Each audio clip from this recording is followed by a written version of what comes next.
organize this event by offering our prayers to Ma Saraswati to pay tribute to Mother Saraswati, the personalization of knowledge. For a request, our honorable chief guest of honor, and all the dignitaries present on the stage to inaugurate the function and kindle the lamp in front of Goddess Lakshmi. So I request Savita Miss to join for Saraswati Vandana prayer.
Have amongst our esteemed guests whom we like to welcome at the table.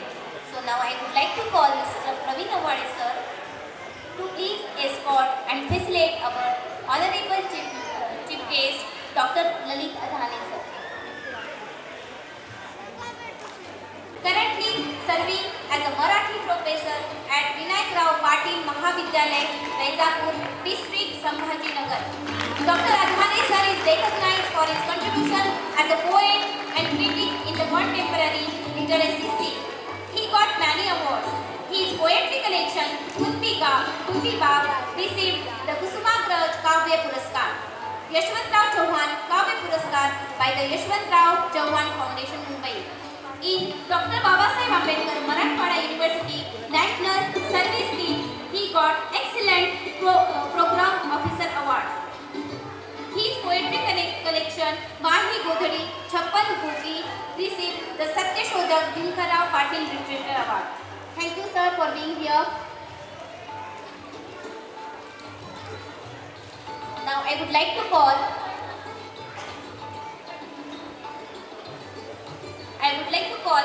Indira Gangadhar Avhade ma'am, Srimati Indira Gangadhar Avhade ma'am. She is the president of Soham English School. So now I would like to call Suvarna ma'am to please escort and felicitate Indira ma'am. So Indira ma'am is an inspirational personality. She always support and give guidance to management of our school, and her values are inculcated among the students, and she is a more inclined towards spiritualism and humble and loving hearted.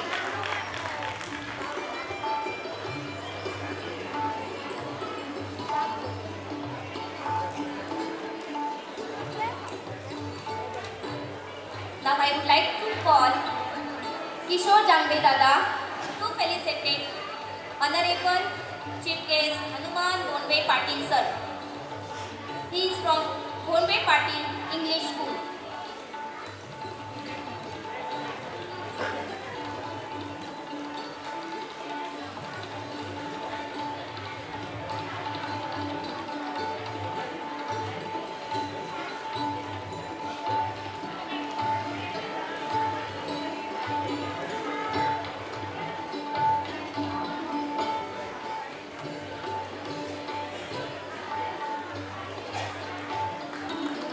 Thank you, sir.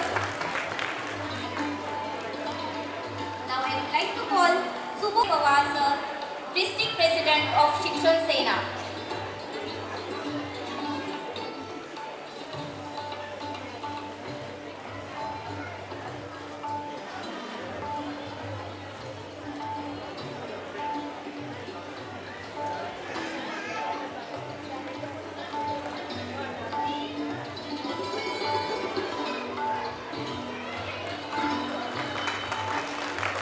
Thank you, sir.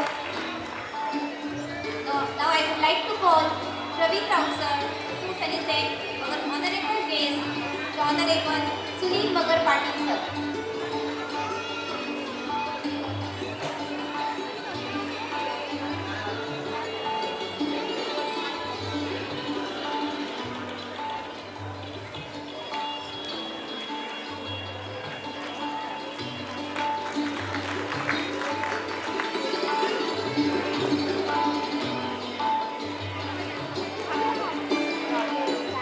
Now I would like to call Shubham sir to felicitate Honorable Sandeep Lagame Patil sir.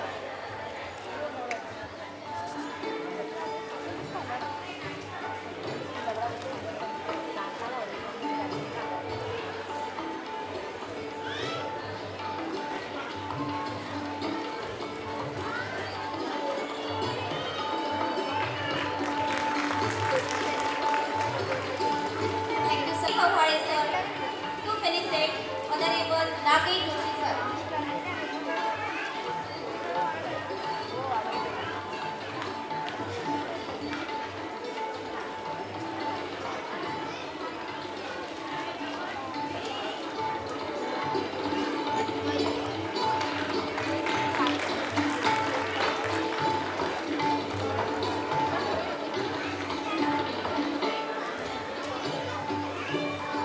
Now I would like to call Ashwini Mees to felicitate Srimati Tare ma'am.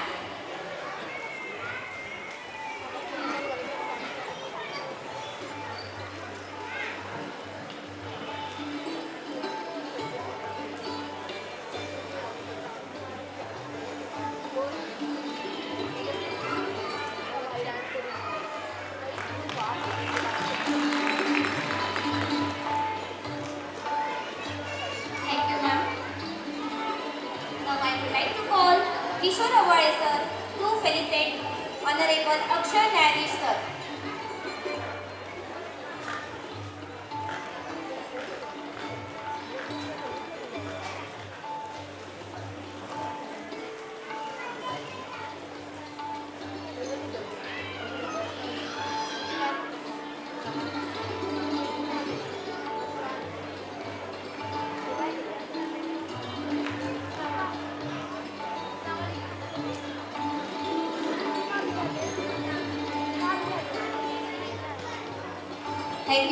Thank you, sir. Education is not a preparation for life. Education is the life itself. शिक्षा ही एक ऐसा माध्यम है जो हमें सफलता की or अग्रसर करता है. Now I would like to call upon our school principal to the stage for reading school report.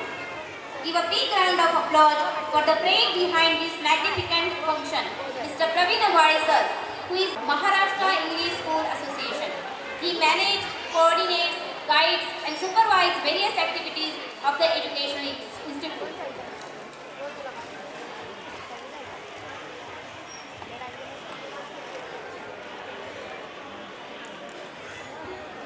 Good afternoon to all. I am Praveen Gangadhar Awade, principal of Soham English School, standing in front of you to present school annual report. I am glad to say that today we are celebrating our Soham English School 11th annual function, and school has successfully completed 13 years. Like last 13 years, we have conducted many activities. That is dance, drama, music, singing, drawing, art, craft, meditation, karate and yoga. And sound phonics and reading skill also for the benefits of students. For the child better development, we have conducted parents and teachers meeting. Students should get knowledge of our festivals. For this, we have celebrated Raksha Bandhan, Gopal Kala, Dahi Handi, Ganesh Utsav, Ramzan Eid, Ashadi Ekadashi, Christmas, Deepavali festival. Teacher is considered as a second mother. To appreciate teachers' hard efforts, students has celebrated Teachers' Day. School has selected a spot of Lakshmi Agri-Tourism Water Park for educational trip. Children celebrated Independence Day, Republic Day enthusiastically. Sound's mind dwell in sound's body to develop the sportsmanship spirit. School has celebrated Sports Week. Health is wealth. Our teachers are taking care of students' health. To take feedback of this, we have done students' medical checkup. Last but not least, our children's very good in studies also to make aware present about child progress. School has conducted parents and teacher meeting, open house, result. Our students are not only good in textbook studies, but they are good in competitive exams. Our students had participated in math, science, computer and GK Olympiad and brought good result. In sports, our students had participated district, state and national level karate and Hanka championship and got gold, silver and bronze medal. Last, I would like to thank to all parents and chief guests as they gave their full support to us. With this, I would like to finish our Soham English School annual report. Thank you very much, all parents and chief guests. Thank you sir. चारों तरफ हो खुशियों की लहर, हर तरफ को चलता गुनगान रहे, बरसे असीम आपके होठों पे सदा मुस्कान रहे. Words can move the mountain. There is a synergic power in every sense of the word. Words motivate people to take actions and make difference in life. We have now an opportunity to fuel our thoughts. May I request Honorable Chief Guest Dr. Lalit Adhane sir to motivate our students and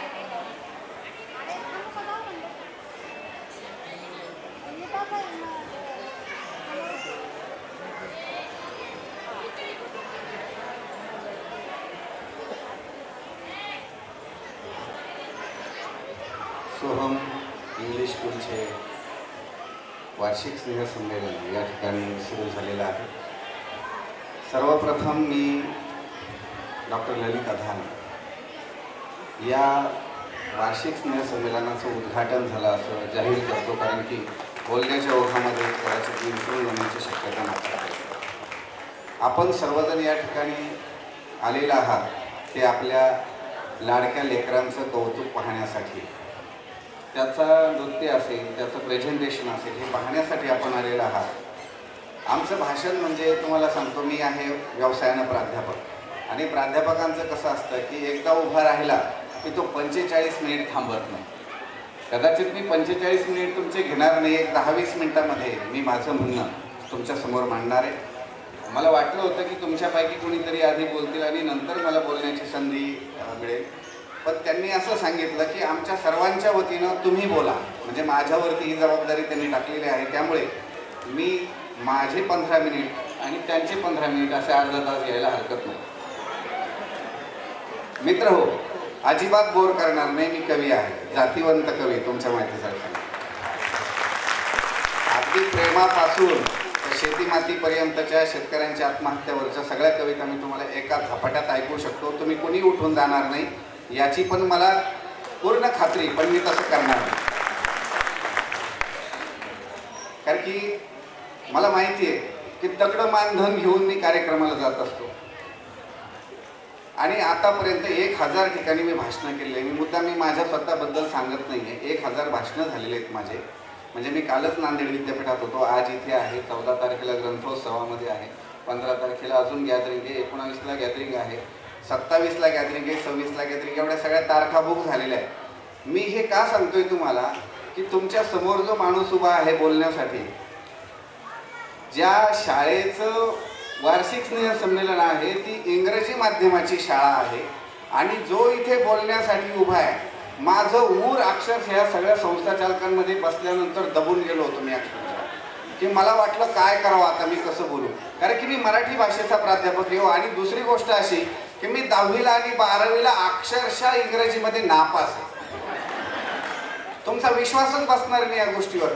आणि प्रेमामध्ये असं होत राहतं, आधी लेटरा लेटरी नंतर खेटरा खेटरी. कारण की इंग्रजीवरती ज्या वेळेला आम्ही शिकायला होतो, इथं बसलेले मला 100% वाटते सगळे जेडपीचं प्रोडक्शन असलं पाहिजे. आम्ही कुणीही इंग्रजीमध्ये शिकलेले नाही आणि तुम्ही ज्यांनी माझ्यासह आपण सर्व पालकांनी आपली मुलं इंग्रजी शाळेमध्ये टाकलेले, आपण कुणीही इंग्रजी शाळेत शिकलेले नाही. फार बोटावर मोजणी इतकी माणसं असतील की ते कॉन्व्हेंटमध्ये शिकले असतील, पण मला 100% खात्री आहे. पण या मुलांचं जे प्रेझेंटेशन झालं ते पाहिल्यानंतर, त्यांच्या चेहऱ्यावरचं हास्य आणि आत्मविश्वास पाहिल्यानंतर मला असं वाटलं की मी किती मागे होतो जेव्हा शिकत होतो तेव्हा. म्हणजे मी तुमच्या माहितीसाठी सांगतो की आमच्या गावामध्ये 50 वर्षापूर्वीची वारकरी संप्रदायाच्या अखंड हरिनाम सप्ताहाची परंपरा आहे.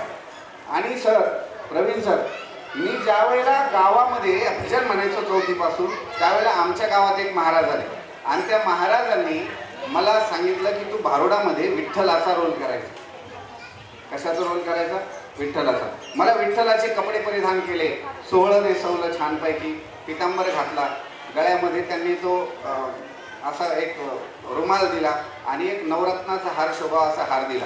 आणि हार दिल्यानंतर ज्यावेळेला ते धाव घाली विठू आता चालू नको मंदरे, बडवे मद मारी ताती काय तरी अपराध, धाव घाली विठू आता. की चोखोबाचा रोल त्यांनी केला आणि तो रोल करत असताना त्यांनी मी माझ्या गळ्यातला हार काढून त्यांच्या गळ्यामध्ये टाकायचा असं ठरलेलं होतं. आधी मी त्यांच्या गळ्यामध्ये टाकला आणि टाकल्यानंतर ते मला परत म्हणायला लागले की देवा, हा हार मला नकोय, हा तुम्ही वापस घेऊन टाका. कारण की बडव्यांनी मला काय केलंय की मला त्यांनी आमचा देव तू बाटवलाय अशा प्रकारचा आरोप ते करतायत आणि म्हणून त्यांनी मला हा हार तुम्ही परत घ्या, माझ्यावर चोरीचा आरोप झालेला आहे हे ते समजून सांगत होते. परंतु मला त्यावेळेला त्यांनी काही संवाद दिले होते. ते संवाद होते की चोखोबा, आता मी हार तुला दिलेला आहे, हा हार तुला राहू दे, असं मला सांगितलं होतं. पण तुम्हाला सांगतो साहेब, मला पहिला संवाद माझ्या आयुष्यातला नाटकातला मला तो कधीच जमला नाही. आणि मी त्यावेळेला नाटकाचा संवाद म्हणण्याऐवजी मी त्यावेळेला फक्त, आणि तुम्हाला सांगतो हे माझे दात खाली एकावर एक आलेले, एक दात असा बाहेर आलेला होता.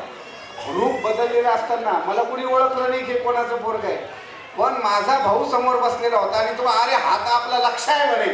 कारण की मला काहीच बोलणं जमलं नाही. म्हणजे नाटकामध्ये काम करत असताना आपल्याला ज्या गोष्टी शिकवायला ज्या पद्धतीचे सर लोक उपलब्ध असायला हवे तसे सर लोक मला मिळाले. पण सर, तुम्ही आत्ता मला सांगितलं की जांगडे सर तुमच्याकडे नाटक शिकवायला आहे. मला एवढा आनंद झाला, तुमच्या माहितीसाठी सांगतो, 1994ला केळी बाजारमध्ये नारळांचा एक मोठाच्या मोठा 20-25 फूट गणपती उभा केलेला होता आणि त्या गणपतीच्या समोर एक सजीव देखावा होता. त्या सजीव देखाव्याच्या समोर तो जो देखावा होता, त्या देखाव्यामध्ये लीडरची भूमिका मी केलेली होती आणि ती भूमिका, ती स्किट जी आहे, ती जी काही 5-7 मिनिटाचा जी काही सजीव देखावा होता, तो जांगडे सरांनी त्यावेळेला बसून घेतला होता. कदाचित जांगडे सर मला ओळखतात की नाही मला माहिती नाही, पण त्यांचं हॉटेल आवरणपुऱ्यामध्ये बऱ्याचदा मी त्यांना भेटायचो. पण नोकरीच्या काळामध्ये मी बलभीम कॉलेज बीड आणि इतरत्र ठिकाणी बऱ्याच ठिकाणी मी फिरलो, पण त्यावेळेला माझ्यासोबत स्किटमध्ये काम करणारी जी मुलं आहेत ते मात्र अजून माझ्या संपर्कात. मी त्यांचा फेसबुकवर व्हॉट्सअपवर शोध घेऊन ते सगळे शोधून काढले. पण सरांची आज माझी पहिली भेट झालेली, मला खूप आनंद वाटला की जे गुरु मला मिळाले होते ते तुमच्या विद्यार्थ्यांना आहे. टाळ्या वाजवा त्यांच्यासाठी एकदा. खरं तर बोलायच्या ओघामध्ये ही सगळी जी मान्यवर मंडळी या ठिकाणी बसलेली, यांची नावं घ्यायचंच मी विसरून गेलेलो आहे. व्यासपीठावर उपस्थित असलेल्या आव्हाळे पाटील यांच्या मातोश्री आदरणीय इंदिराजी आव्हाळे ताई, समोर उपस्थित असलेले ऑनरेबल भोंडवे पाटील, सुनील मगर पाटील साहेब, माननीय लघाणे पाटील साहेब, त्यानंतर अक्षय न्यायाधीश साहेब आणि शाळेचे प्रिन्सिपल, ज्यांनी मला या ठिकाणी बोलवून व्यक्त होण्याची संधी उपलब्ध करून दिली. खरं तर मला कधी कधी भीती वाटते की मी निघून गेल्यानंतर त्यांचं काय होईल, प्रिन्सिपल यांचं. कारण की एका ठिकाणी शास्त्रीय गायनाचा कार्यक्रम चालू होता, किस्सा सांगतो तुम्हाला. आणि शास्त्रीय गायनाचा कार्यक्रम चालू असताना, शास्त्रीय गायन तुम्ही कधी ऐकताय की मला माहीत नाही, शास्त्रीय गायन बरेच जण सकाळी नाही पण रात्रीच्या वेळेला तुम्ही जर आकाशवाणी औरंगाबाद केंद्र जर सुरू केलं तर रात्री 9:30 वाजता शास्त्रीय गायन चालू असतं. एक राग, दररोज वेगळा वेगळा राग आपल्याला ऐकायला मिळतो. शास्त्रीय गायनाचा कार्यक्रम चालू होता. भीमसेन जोशी सारखे एक महान गायक समोर बसलेले होते आणि ते डोळे लावून तंद्रीत गात होते. सारे गा रे गा गा रे ग म ग रे गा गा रे ग म ग रे गा. डोळे लावून ते गात आहेत आणि पाठीमागच्या लाईनीमध्ये बसलेले एक पोलीस इन्स्पेक्टर समोर अशा रिकाम्या खुर्च्या होत्या, त्या खुर्चीमध्ये येऊन बसले आणि त्यांनी कमरेचं रिव्हॉल्वर काढलं आणि असं समोर रोखून धरलं.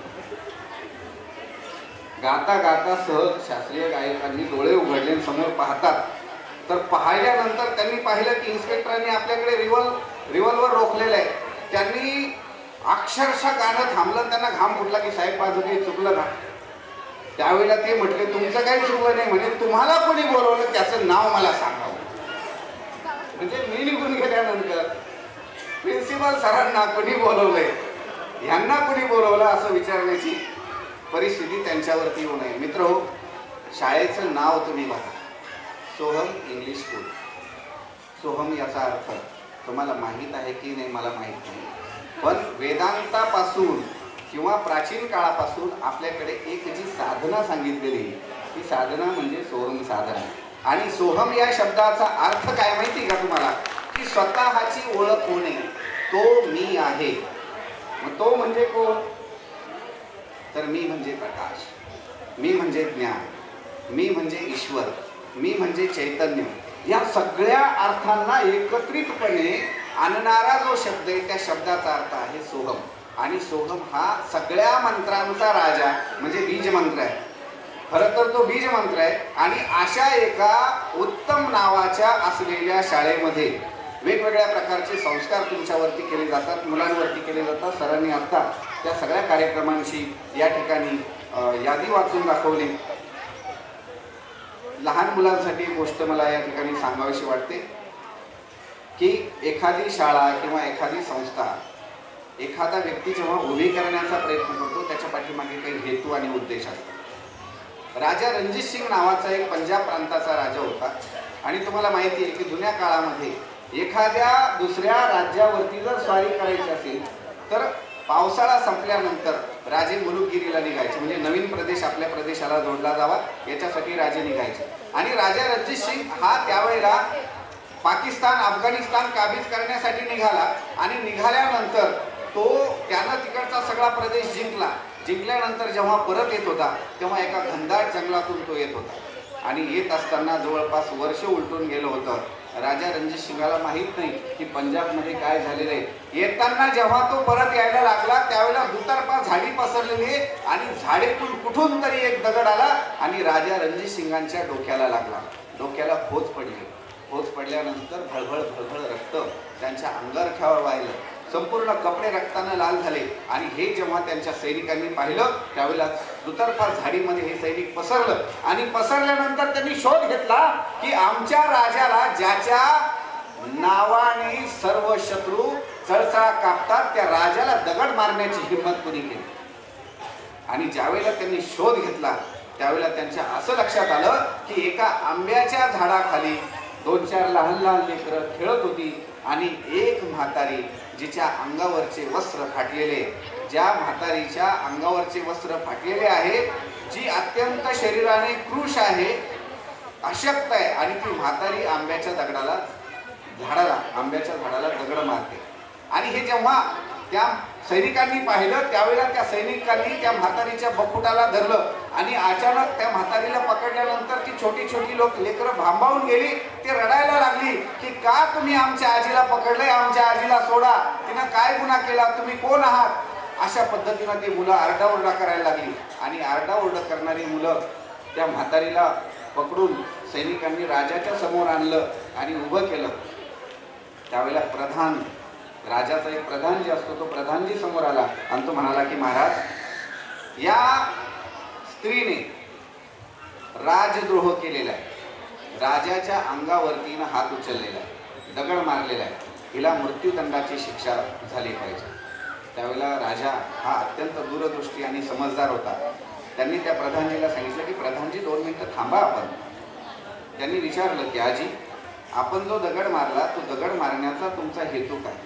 त्यावेळेला आजी म्हणाली की महाराज, तुम्ही 1 वर्ष झाले विदेशात गेलेले आहात, तिकडं दुसरीकडे गेला, पण 1 वर्षापासून आपल्या राज्यामध्ये पाऊस पडलेला नाही, पिकलेलं नाही आणि पिकलेलं नसताना आमच्या गावातली सगळी मुलं, सगळी तरणी-ताठी माणसं गाव सोडून निघून गेली आणि ती पोट भरायला निघून गेलेली आहे, ऊसतोडीला गेलेली आहे, वेगवेगळ्या कामाला गेलेली आहे आणि अशा वेळेला गावामध्ये फक्त म्हातारी माणसं आणि छोटी छोटी मुलं आहेत। आता घरातलं सगळं संपलंय म्हणून रानात काही खायला भेटतं का म्हणून मी आंब्याच्या झाडाला दगड मारत होते की 2-4 फळं जर पडली तर ती फळं या लेकरांच्या पोटात जातील आणि अन्नाचा कण जाऊन त्या मुलांना थोडासा आधार मिळेल। त्यावेळेला राजानं प्रधानजीला आदेश दिला की प्रधानजी इकडे या म्हातारीला 1000 सोन्याच्या मोहरा द्या। ज्या गावामध्ये ही म्हातारी राहते, ही आजी राहते, त्या गावामध्ये पाण्याचा प्रश्न सोडवा, अन्नाचा प्रश्न सोडवा। प्रधानजी अवाक झाले आणि ते विचारायला लागले, महाराज, अहो ज्या म्हातारीनं तुम्हाला दगड मारला त्या दगड मारल्यानंतर तुम्ही तिला शिक्षा करण्याऐवजी तुम्ही तिला बक्षिसी देताय म्हणे, की तिला साडी सोळी देताय, सोन्याच्या मोहरा देताय, हे कसं काय? तर त्यावेळेला प्रधानजीनं राजानं जे उत्तर दिलं होतं ते उत्तर फार महत्वाचं होतं, ते लक्षपूर्वक ऐका। राजा म्हणाला की महाराज, प्रधानजी मला एक सांगा, ज्या झाडाला चालता येत नाही, बोलता येत नाही, त्या झाडाला दगड मारल्यानंतर ते झाड जर फळं देत असेल तर मी त्या प्रजेचा राजा आहे, मला दगड मारल्यानंतर मी सोन्याच्या मोहरा देऊ नको तर काय देऊ? शाळा ही त्या राजासारखा एक वृक्ष असते की तुम्ही दगड मारायचे, कुणाला दगड मारायचे? तुम्ही अपेक्षा शाळेकडून व्यक्त करायचे आणि त्या शाळेनं त्या अपेक्षा पुरवायच्या असतात। त्याच्यासाठी शाळेचे संस्थाचालक असतील, शिक्षक असतील, यांनी अहोरात्र मेहनत घ्यायची असते आणि विद्यार्थ्यांवरती संस्कार करायचे असतात। आणि विद्यार्थी म्हणजे काय? रारंग बोराळे सर हे आम्हाला शिकवायला होते, ते शिकवत असताना एक उदाहरण भाषणातून नेहमी द्यायचे की मी जेव्हा रस्त्यानं चालतो त्यावेळेला मला खाली का पाहता सर तुम्ही, असं बऱ्याचदा मला विचारलं जातं। असं बोराळे सर म्हणाले, मला असा प्रश्न विचारला एका मुलाने की मला खाली का पाहता सर, तुम्ही खाली का पाहता? त्यावेळेला बोराडे सरांनी त्या विद्यार्थ्याला जे उत्तर दिलं होतं ते त्यांनी भाषणातून सांगितलं होतं। ते म्हणाले होते की मी खाली जेव्हा पाहतो त्यावेळेला मी पाहतो की मला आजूबाजूला कोणी कुठंतरी असा एखादा दगड शोधतो, म्हणजे सापडतो का, ज्या दगडावरती संस्कार करून मला त्याची छानशी मूर्ती तयार करता येईल। आणि मग मी शाळेमध्ये, महाविद्यालयामध्ये जातो त्यावेळेला तुमच्यातली दगड मी शोधत असतो, असं ते म्हणाले। म्हणजे विद्यार्थ्यांमधला असा दगड शोधायचा की ज्या दगडामध्ये अनावश्यक असलेला जो भाग आहे तो भाग काढून टाकला की सुंदर अशा प्रकारची मूर्ती तयार होते.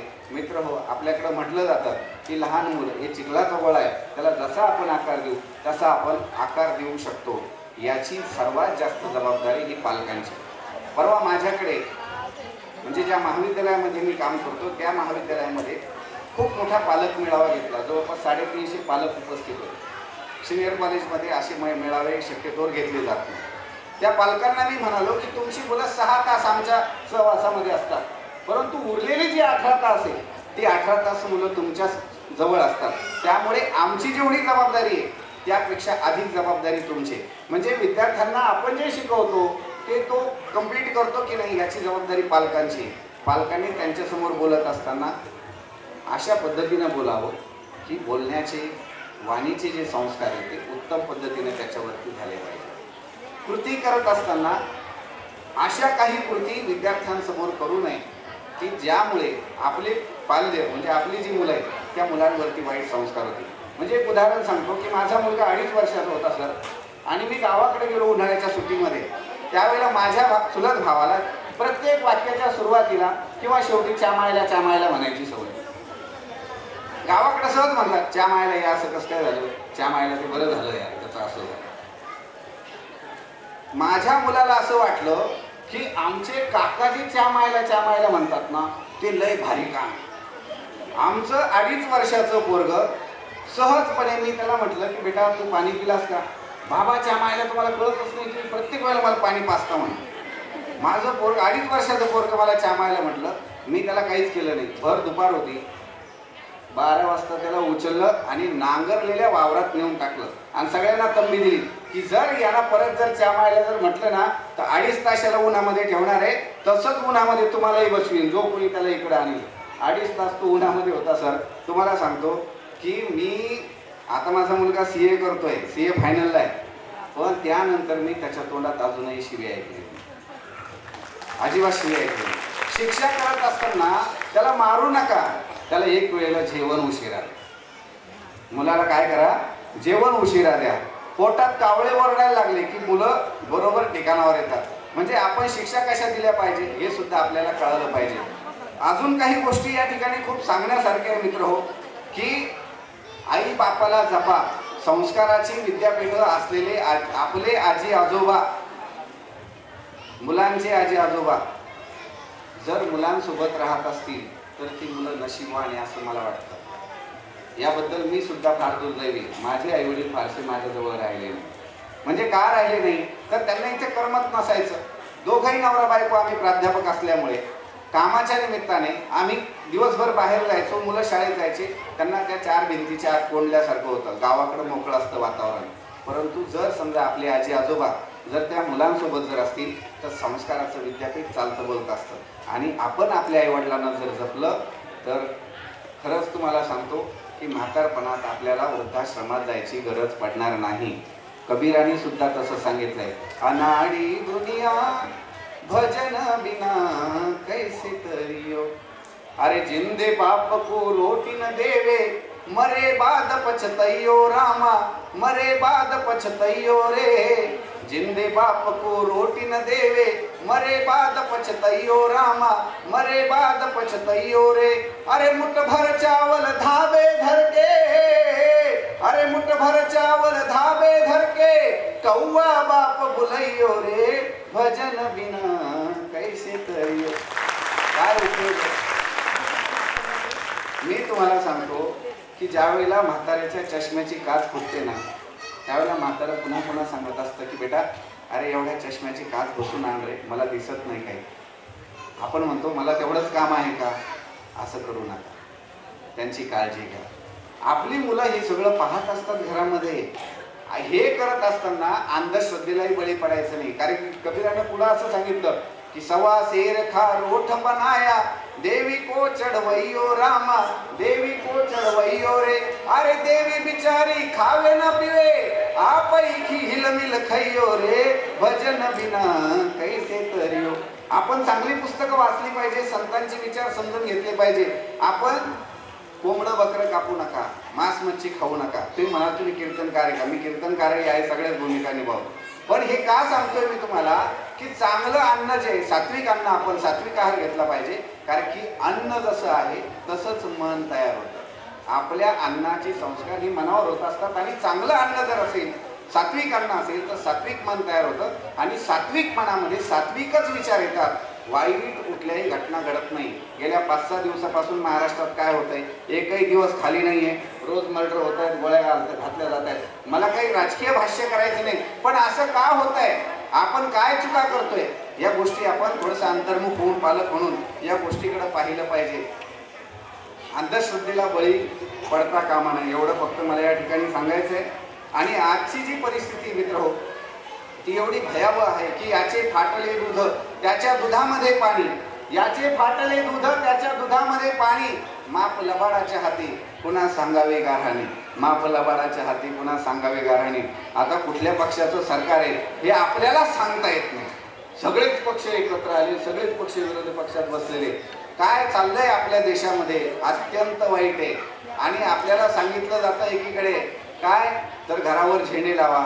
अहो झेंडे लावा, मी काही कुणाच्या विरोधात बोलत नाही, फक्त मला एवढं म्हणायचं आहे की जे चाललंय, आज मणिपूर आहे, उद्या महाराष्ट्र आहे, आज बिहार आहे, उत्तर प्रदेश आहे, उद्या महाराष्ट्र आहे. म्हणून मी एका ठिकाणी असं लिहिलं होतं की जाळून टाकलं घर मारून टाकला भाऊ, जाळून टाकलं घर मारून टाकला भाऊ, तुम्हीच सांगा साहेब झेंडा कुठं लावू, तुम्हीच सांगा साहेब झेंडा कुठं लावू. याच आशयाची एक कविता, 2 कविता मी तुमच्या समोर ठेवणार आहे.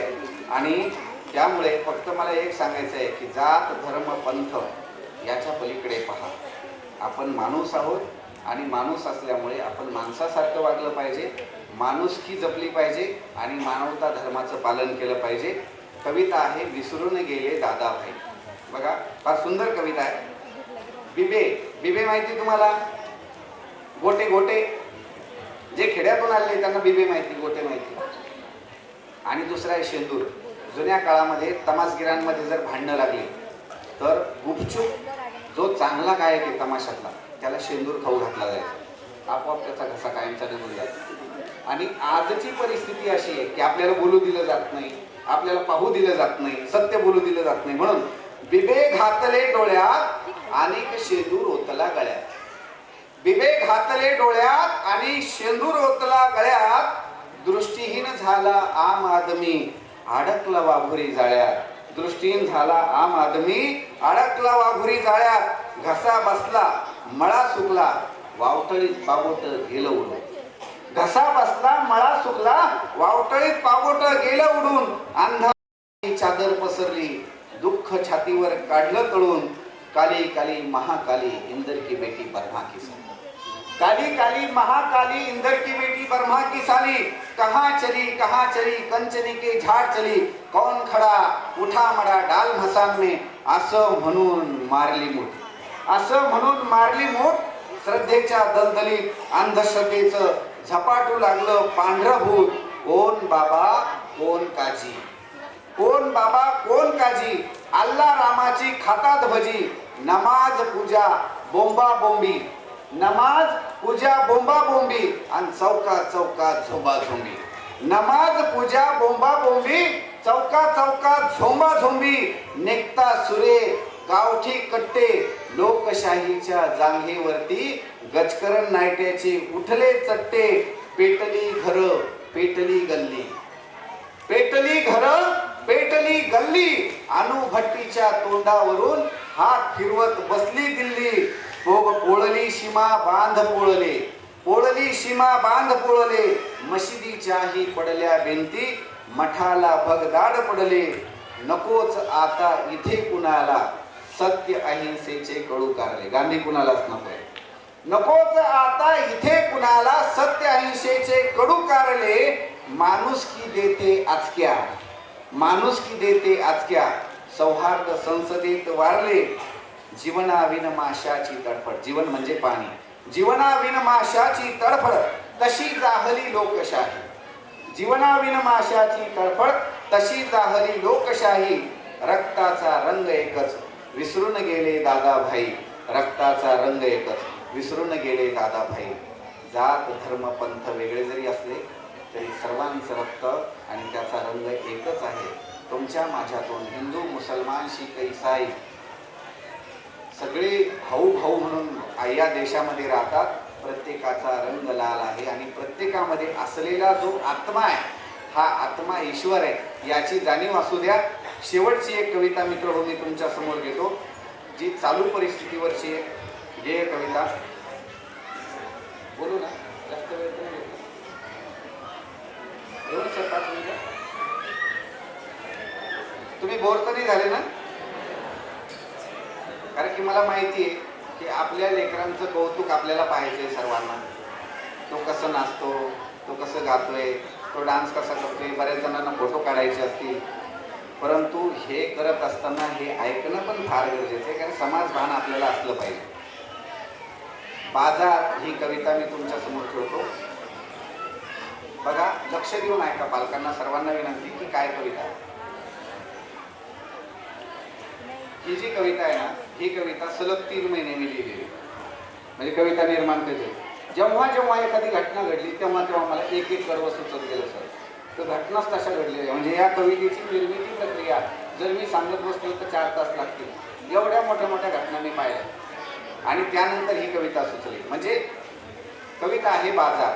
बघा, बाजार माणसांचा भरलेला पाहिला मी, बाजार माणसांचा भरलेला पाहिला मी, देवास वाहिलेला माणूस पाहिला मी. एकमेव असा जगाच्या पाठीवरती एक प्राणी की जो देवाला माणूस वाहतो. आपल्याकडे जोगती नावाची एक वेगळी प्रवर्ग आहे, एक वेगळा लोकांचा तो समूह आहे जोगती. आणि दुसरा आहे जागरण गोंधळ, जे आता आपण पाहिलं. जागरण गोंधळामध्ये देवा, जर मला जर पहिलं लेकरू झालं खूप मेहनतीनं नवस साहेब करून, तर मी ते लेकरू तुला वाहील. म्हणून आपल्याकडे जोगती किंवा जोगतिनीची संख्या आहे. देवाला माणसं वाहिले जातात. मित्रवांग श्रद्धेवरचं हे भाष्य. देवास वाहिलेला माणूस पाहिला मी, कोणती अशी गरिबी आलिया नभाला, कोणती अशी गरिबी आलिया नभाला, तारका अंबरीच्या, तारका अंबरीच्या तुटताना पाहिल्या मी, तारका अंबरीच्या तुटताना पाहिल्या मी. आम्ही ज्या वेळेला शिकत होतो ना, त्यावेळेला आमच्या वह्यांवरती पुस्तकांच्या धड्यांमध्ये स्वातंत्र्यवीरांचे धडे होते. आज वह्यांवरती ते काहीच नाही. बघा तुम्ही की आजचे आदर्श मुलांचे काय, युट्यूबर हे आदर्श आहेत. आदर्श मूल्य जानी तुडविली पायाखाली, आदर्श मूल्य जानी तुडविली पायाखाली, सत्कार तयांचे, सत्कार तयांचे होताना पाहिले मी, सत्कार तयांचे होताना पाहिले मी. मागण्यास काही गेलो राजा महारी. ज्यावेळेला मुलं डिग्र्या घेतात, सॉरीवर का आपण सर्वजण संस्था चालक आणि नोकरी मागायला जातात, त्यावेळेला परमानंट जॉबसाठी मित्र हो, सरकारी नोकरीसाठी असो की निमशासकीय नोकरीसाठी असो, आता 1-1 कोटी प्राध्यापकासाठी रेट झालेले आहेत. त्याच्यावरचं एक कडवं आहे. मागण्यास काही गेलो राजा महाली, माझेच हात तेथे, माझेच हात तेथे छाटताना पाहिले मी, माझेच हात तेथे छाटताना पाहिले मी. स्वातंत्र्य मिळे परंतु मेंदूत पुरी गुलामी. 75 वर्ष झाले. स्वातंत्र्य मिळे परंतु मेंदूत गुलामी, हा खेळ सोंगट्यांचा, हा खेळ सोंगट्यांचा, माकडात पाहिला मी, हा खेळ सोंगट्यांचा, माकडात पाहिला मी, बाजार माणसांचा भरलेला पाहिला मी, भरलेला पाहिला मी. मित्रहो, विनाअनुदानित शाळेच्या संदर्भामध्ये एवढे शिक्षक मारले गेले मागच्या वेळेला आपल्या औरंगाबादमध्ये. तुम्ही सर्वजण त्यामध्ये असाल की त्यावेळेला खूप मारलं. त्यावेळेला मी एक कविता लिहिली होती. ती कविता नंतर जरांगे पाटलाच्या आंदोलनाला जशीच्या तशी लागू झाली. तुम्हाला सांगतो, जरांगे पाटलाच्या आंदोलनाला जशी तशी लागू झाली. म्हणजे खाकी नावाची कविता मी ती लिहिली होती. त्यातली फक्त 2-3 कवी ऐकतो तुम्ही आणि थांबणार आहे. की आसमानीनं मारलं, सुलतानीनं मारलं, तुम्हीच होते का बाकी. अरे आसमानीनं मारलं, सुलतानीनं मारलं, तुम्हीच होते का बाकी. लढण्याचं बळ देवा कुठं होतं तुमच्यात, मारायला पाठवली खाकी. लढण्याचं बळ देवा कुठं होतं तुमच्यात, मारायला पाठवली खाकी. आमच्या हातानं मतदान केलं, आमचं फ्युचर निवडून दिलं, आमचं फ्युचर निवडून दिलं. आश्वासनाचं गाजर दाखवून बोलून तुम्ही गाभण केलं. अरे आधीच गाभडून टाकलंय तुम्ही, अरे आधीच गाभडून टाकलंय तुम्ही, दिवस असताना बाकी. लढण्याचं बळ देवा कुठं होतं तुमच्यात, मारायला पाठवली खाकी. पुढचं कडवं आहे. ग्लोबल दौरे, ग्लोबल भावरे, ग्लोबल नारीला 17 नवरे. ग्लोबल दौरे, ग्लोबल भावरे, ग्लोबल नारीला 17 नवरे. अंगावर कोट, खिशात नोट, गुदगुल्या करायला 1000 बोट. अरे दुसऱ्याची दुलाई कशाला पाहू, अरे दुसऱ्याची दुलाई कशाला पाहू, माही गोधडी 56 भोकी. लढण्याचं बळ देवा कुठं होतं तुमच्यात, मारायला पाठवली खाकी. अहो विनाअनुदानित वर काम करणारे माणसं रिटायर झाले हो. विनाअनुदानित वरच काय झालं. दिवसा शाळा करायचे आणि रात्रीच्या वेळेला रिक्षा चालवल्या त्यांना. हे जे दुःख आहे हे दुःख आपण समजून घेतलं पाहिजे. असो मित्र, खूप सारं बोलण्यासारखी मुद्दे आहेत. फक्त जाता जाता एवढं सांगतो, तुमच्या सर्वांसाठी आणि तुमच्या मुलांसाठी या शेवटच्या 4 ओळी. आणि सरळ तुमची शाळा ही अत्यंत उत्तम शाळा आहे. मी तुमच्या माहितीसाठी सांगतो, कारण की मी आल्यापासून पाहतोय की एक शिक्षक तन्मय होऊन त्यांनी जे प्रेझेंटेशन करून घेतले मुलांकडून, फार सुंदर. एवढी मेहनत करून घ्यायला किती दिवस लागले असतील, कशी मेहनत करून घ्यायची. अहो आपल्याला जर एखादी ओळ पाठ करा म्हटलं तर ती लवकर पाठ होत नाही. या मुलांनी अख्खं गाणं या ठिकाणी बसवलेलं आहे.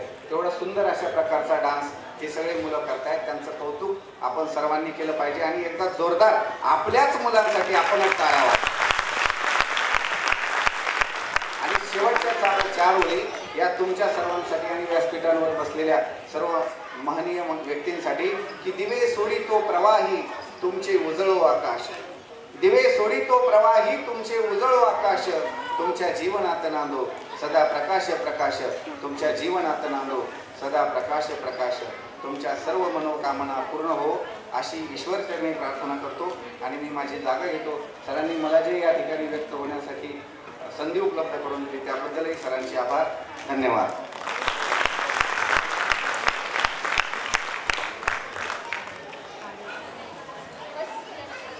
खूपच सुंदर असं आपल्याला सरांनी सुंदर कवितेचा आपण छान आस्वाद दिलेला असेल, हो ना? चला सर्वांनी एकदा जोरदार टाळ्या गडगडाट करू. आणि आपण जो आम्हाला सल्ला दिलाय, आमचे पालक नक्कीच तो सल्ला अंमलात आणतील.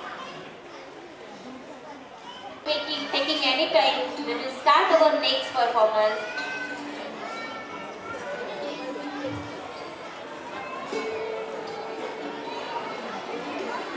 सर्व मान्यवरांचं आपल्याला स्वागत झालेलं आहे. आता आपण पुढील कार्यक्रम सुरू करणार आहे. Thank today's chief guest to attend this program. Students, teachers and staff give their full support to make this program successfully. I thank to all parents to spend this valuable time for today's annual function.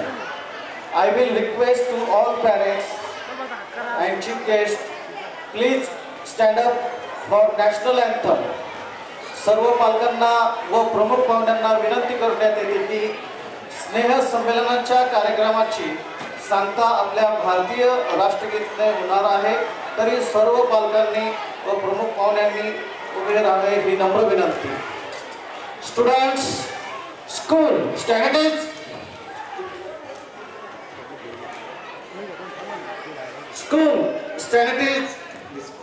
school standards, attention, standards, attention. Stand straight for national anthem and start the national anthem. Jana Gana मन अधिनायक जय हे भारत भाग्य विधाता. पंजाब सिंध गुजरात मराठा द्राविड उत्कल बंगा. इंद्र हिमाचल यमुना गंगा उच्चल जलधि तरंगा. तव शुभ नामे जागे, तव शुभ आशीष मागे. गाहे तव जय गाथा. जन गण मंगलदायक जय हे भारत भाग्य विधाता. जय हे, जय हे, जय हे, जय जय जय जय हे. भारत माता की, भारत माता की, भारत माता की. सर्व पालकांना विनंती आहे, गडबड घाई करू नका. फक्त नर्सरीची मुलं पहिले जातील, मग ज्युनियर